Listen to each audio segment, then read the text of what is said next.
LeetCode 2780 minimum index of a valid split in a clean and simple way। हमें एक list दिया गया है जिसके अंदर हमें एक डोमिनेंट एलिमेंट निकालना है। डोमिनेंट एलिमेंट का मतलब ये है जो एलिमेंट सबसे ज़्यादा अकर हुआ हो।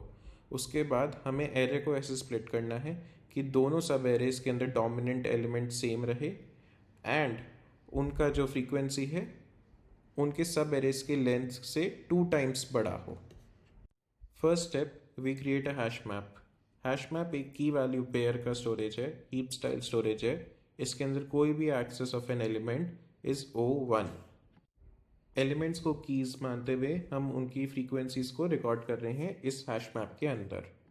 नेक्स्ट स्टेप में हम उस हैश मैप को लूप करेंगे एंड उसमें से सबसे ज़्यादा फ्रीक्वेंसी जिस एलिमेंट की होगी उसको स्टोर कर लेंगे।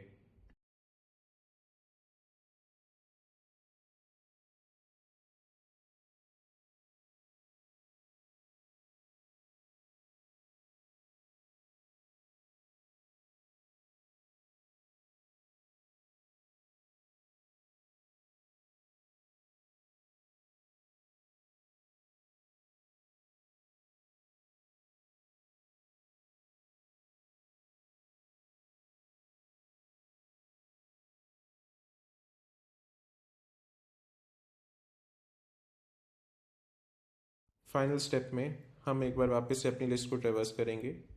अगर हमारा ith एलिमेंट डोमिनेंट एलिमेंट के बराबर है तो हम लेफ़्ट फ्रीक्वेंसी को इंक्रीमेंट कर देंगे।